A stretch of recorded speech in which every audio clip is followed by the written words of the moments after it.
Usai menjalani pemeriksaan maraton, mantan Jampitsus Febri Adriansyah keluar dari ruang pemeriksaan Kejaksaan Agung. Tidak seperti tersangka Kejagung pada umumnya, Febri keluar tanpa diborgol dan tidak mengenakan rompi tahanan.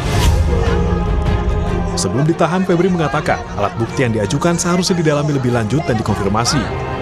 Atas kasus yang menjeratnya, Febri merasa jika dirinya telah dikriminalisasi. Kendati demikian, ex-Jampitsus ini menyatakan siap menghadapi proses hukum.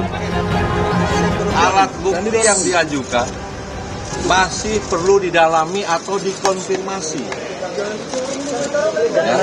Sehingga menurut saya ini belum cukup untuk dilakukan penahanan. Di Gedung Bundar tidak pernah seperti ini. Semua alat bukti harus dikonfirmasi dan diperdalam dulu. Dan berkali-kali dilakukan expose, baru kita yakin bahwa ini tidak zolim, sehingga kita tetapkan tersangka, dan barulah kita melakukan penahanan. Tetapi ini sudah menjadi keputusan pimpinan, saya siap menghadapinya, ya, dan saya merasa memang ini kriminalisasi. Soal pernyataan tersangka Febri Adriansyah yang merasa dikriminalisasi, Deputi Bidang Koordinasi dan Supervisi KPK, Eli Kusumastuti, membantah adanya hal tersebut. Saya rasa tidak lah, Pak. Kawan-kawan penyidik pasti profesional dalam melaksanakan tugasnya. Tidak mungkin kalau misalnya, ya itu sudah domainnya kawan-kawan penyidik ya, kalau selama kami dalam koordinasi perkara, kami belum tidak melihat itu, ya. Apalagi yang melakukan pengawasan kan bukan hanya dari Kedeputian Korsup KPK, tetapi juga dilakukan oleh dari rekan-rekan Kortas pun juga memonitor, kemudian dari Komisi Kejaksaan juga ikut memonitor. Eli bilang para penyidik telah bekerja secara profesional, apalagi pengawasan juga dilakukan oleh Kortas dan Komisi Kejaksaan. Tersangka dugaan kasus tindak pidana pencucian uang saat ini ditahan di rumah tahanan KPK. Terkait hal tersebut, juru bicara KPK Budi Prasetyo mengungkapkan penahanan ex-Jampitsus Febri Adriansyah merupakan kewenangan penyidik Kejaksaan Agung.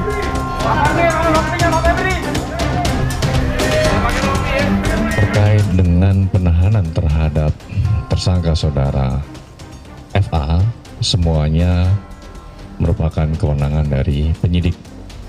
Dalam hal ini adalah penyidik dari Kejaksaan Agung. Dan ini juga jadi bentuk sinergi ya antara KPK dengan Kejaksaan Agung berkaitan dengan dukungan dan perbantuan KPK terkait dengan penitipan penahanan terhadap tersangka saudara FA. Sementara penitipan tahanan terhadap tersangka Febri di rutan KPK adalah bentuk sinergitas antara KPK dan Kejagung. Mantan Jampitsus Febri Adriansyah dijerat dalam dugaan 3 kasus korupsi besar, yakni pengadaan batu bara, korupsi Asabri, dan kasus korupsi Krakatau Steel. Usai kasusnya diserahkan dari Polri ke Kejaksaan Agung, kini Kejagung telah menerbitkan sprindik keempat terkait dugaan pencucian uang. Dalam kasus ini, 2 orang telah ditetapkan sebagai tersangka dengan barang bukti berupa 74 kg emas batangan dan uang tunai ratusan miliar rupiah. Tim Liputan Kompas TV. 84.000. Penahanan ex-Jampitsus Febri Adriansyah menyisakan tanda tanya besar, murnikah ini penegakan hukum atau justru kriminalisasi seperti yang diklaim tersangka? Dan mengapa kasus sebesar ini tidak diserahkan langsung ke KPK demi menjaga transparansi dan independensi? Kita akan bahas bersama pakar hukum tata negara Universitas Mula Warman, Herdiansyah Hamzah, dan juga akan bergabung bersama kami Bang Saud Situmorang, mantan Wakil Ketua KPK. Saya akan langsung ke Mas Herdiansyah. Mas Herdiansyah, bagaimana Anda melihat ketika kita tahu bahwa dalam hukum itu ada asas equality before the law? Bagaimana memastikan penanganan kasus ini bisa benar-benar independensi ketika tersangka penyidiknya adalah dari Kejagung? Ya, sedari awal sudah kita kritik ya, bagaimana kemudian proses penanganan perkara yang justru diberikan kepada Kejaksaan Agung. Jadi waktu itu ada proses penyerahan perkara, bukan pelimpahan ya, penyerahan perkara kepada Kejaksaan Agung. Logikanya adalah bagaimana mungkin sebuah institusi menangani perkara yang melibatkan anggotanya sendiri. Jelas ada muatan konflik kepentingan yang tidak bisa dihindarkan di sana. Karena itulah kemudian sedari awal juga teman-teman menawarkan supaya proses penanganan perkara terhadap mantan Jampitsus Febri Adriansyah itu diselesaikan atau ditangani oleh KPK. Itu akan jauh lebih objektif karena saling menyandra antara Polri melalui Kortas ketika itu dengan Kejaksaan Agung, setidak-tidaknya itu bisa diselesaikan lewat KPK sebagai lembaga yang juga punya kewenangan yang sama untuk menangani tindak pidana korupsi. Artinya tidak ada jaminan keadilan ketika tersangka ini diperiksa oleh Kejagung, tempat ia bernaung selama ini. Ya, saya juga mengatakan hal yang serupa ya, bahwa di dalam logika kejaksaan dan kepolisian sebagai sebuah lembaga, ada hierarki di sana. Jadi bagaimana mungkin perkara ini bisa ditangani secara objektif kalau kemudian lembaga atau institusi menangani perkara yang melibatkan anggotanya sendiri. Itu kan seperti jeruk makan jeruk begitu. Jadi karena itulah kemudian proses ini seharusnya untuk menjamin objektivitas penanganannya, menghindarkan diri dari konflik kepentingan, memang layaknya ditangani oleh KPK. Cuman waktu itu kan sayang sekali juga Presiden tidak punya public address. Presiden seolah-olah lepas tangan, padahal Presiden punya kemampuan untuk itu.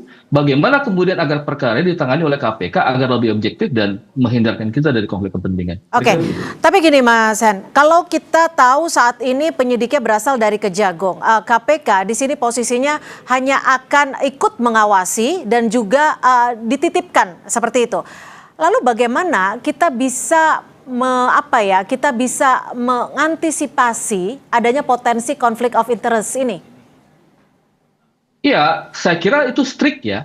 Kalau bicara soal potensi konflik of interest, saya kira memang ini bukan hanya soal konflik of interest dalam pengertian secara personal, bahwa yang menangani bukan keluarganya, tidak ada irisan keluarga di sana ya, baik ke atas ataupun ke samping begitu.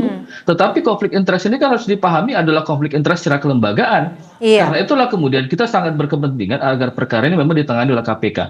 Nah, proses penahanan yang kemudian dititipkan kepada KPK sebenarnya kan itu mengkonfirmasi bahwa ada kesadaran dari Kejaksaan Agung sebagai lembaga yang menangani perkara mengenai adanya potensi konflik kepentingan. Ini kan sebenarnya lucu gitu ya. Kalau kemudian alasan Kejaksaan Agung melalui PLT Jampitsus Pak Rudy Margono bahwa penitipan tersangka Febri Adriansyah kepada KPK agar menjaga prosesnya yang lebih objektif dan terbuka serta akuntabel, seharusnya kan dari awal itu dilakukan. Kenapa mesti membutuhkan legitimasi KPK? Toh hanya pada wilayah penahanan tersangka saja, dalam kapasitas dia hanya dititipkan di KPK. Agar lebih objektif dan menghindari konflik kepentingan, seharusnya memang dari hulu ke hilir untuk menjaga proses hukum itu secara lebih objektif, harusnya memang diberikan kepada KPK, bukan hanya semata-mata menjadikan Febri sebagai tahanan titipan di KPK. Dan kita juga sudah bergabung bersama kami komisioner dari Komjak, Pak Nur Rohman. Pak Nur Rohman, kalau melihat situasinya saat ini bagaimana setidaknya Komjak bisa menjamin penyidikan ini objektif? Sementara kita tahu jaksa junior di Gedung Bundar ini secara psikologis mau tidak mau pasti akan harus menyidik mantan atasan mereka sendiri. Pak Nur Rohman. Ya, sejak awal kami Komisi Kejaksaan telah membentuk tim khusus untuk melakukan pemantauan terhadap penanganan perkara yang melibatkan mantan Jampitsus, dan kami sudah turun ke lapangan berkoordinasi dengan Jaksa Agung, termasuk juga dengan tim 9 yang dipimpin oleh Pak Jamwas, Pak Prof. Rudy Margono, untuk menjawab keraguan-keraguan tadi. Secara kita tahu realitanya bahwa tersangka FA ini kan sudah ditahan. Itu salah satu bentuk konkret dari penanganan perkara ini yang serius dan profesional. Adapun kaitannya dengan konflik of interest-nya, penanganan perkara ini juga dilakukan untuk pemeriksaannya di gedung utama, bukan di gedung Bundar. Dan tim khusus ini, tim 9 ini juga mereka tidak berkaitan, tidak pernah bukan mantan anak buah lah. Tapi maaf Pak Nur Rohman, apakah ada jaminan ketika pemeriksaannya di gedung utama bukan di gedung Bundar tidak ada konflik of interest di situ, tidak ada faktor psikologi di situ untuk memeriksa tersangka Febri ini? secara psikologi tidak bisa dipungkiri pasti ada gitu kan, karena bagaimanapun juga beliau ini sampai sekarang juga kan jaksa aktif dan perwira pimpinan tertinggi dalam perkara pidana khusus ya sebelumnya. Namun demikian tetap aja mereka kan sudah diberikan amanah janji sebagai seorang jaksa. Jangankan mantan pimpinan, bahkan keluarga mereka juga kan terkadang juga bersinggungan dengan keluarganya, dan mereka tetap harus profesional. Dan secara nyata bahwa penanganan perkara ini sudah kita lihat bersama melakukan penahanan, dan sinergisitas dengan KPK dengan unsur-unsur yang lain juga dilakukan. Artinya apa? Bentuk dari transparansi dan sinergisitas agar kita bisa bersama-sama melakukan garansi ataupun misalnya ada tindakan-tindakan profesional, semua lembaga bisa melakukan sesuai dengan kewenangannya. Tapi Pak Nur Rohman, jika Anda tadi juga menyebutkan bahwa bisa jadi faktor psikologi itu tetap ada, kenapa penyidiknya tidak langsung dialihkan saja atau diberikan kepada KPK agar pemeriksaan ini benar-benar independensi dan juga bisa menjamin kenetralannya? Kalau penyidikannya misalnya di KPK, ya itu supervisi KPK, mereka yang punya lebih tahu pertimbangannya apa kan itu.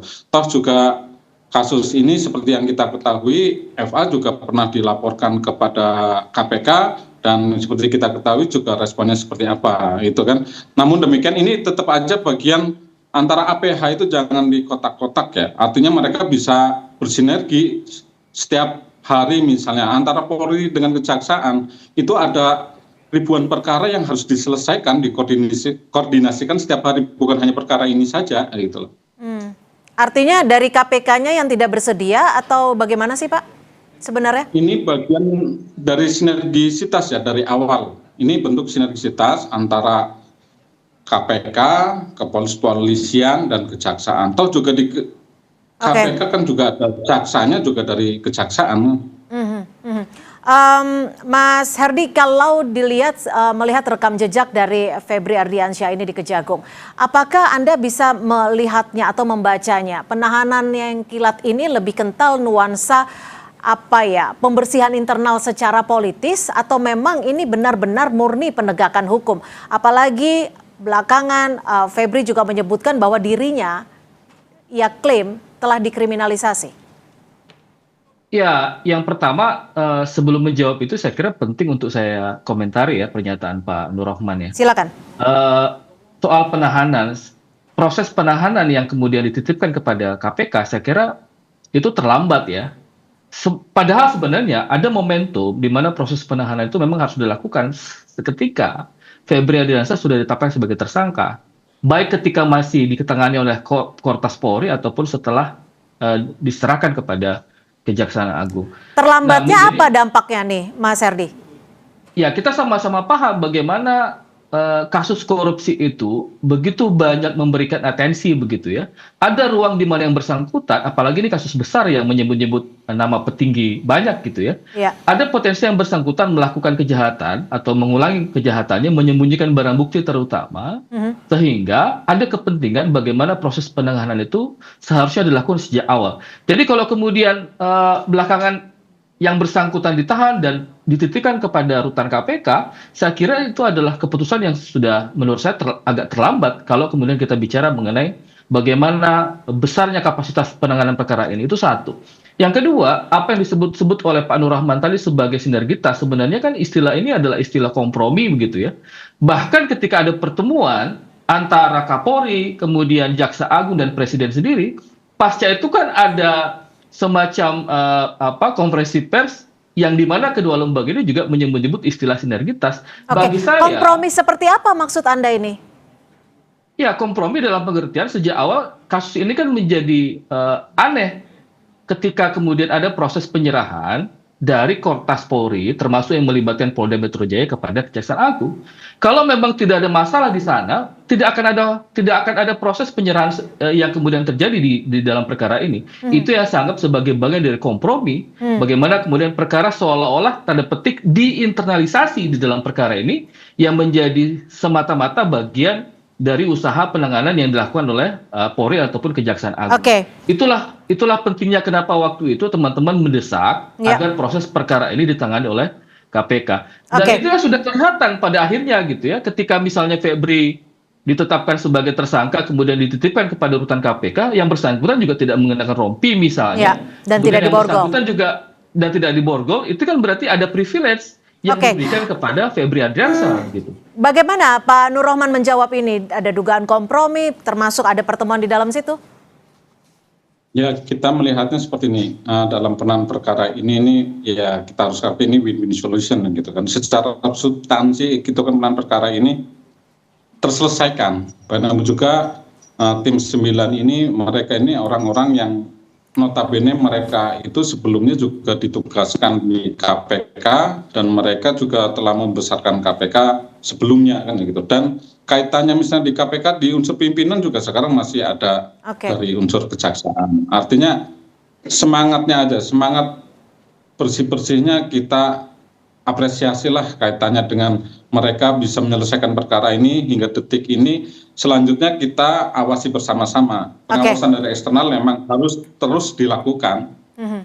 Baiklah, semangatnya ada, tapi yang pasti yang dinantikan adalah bagaimana melaksanakannya secara transparan dan juga independen. Terima kasih Pak Nur Rohman, Komisioner dari Komjak, dan juga Mas Herdiansyah Hamzah, pakar hukum tata negara Universitas Mula Warman, sudah berperspektif di Kompas Petang. Selamat sore.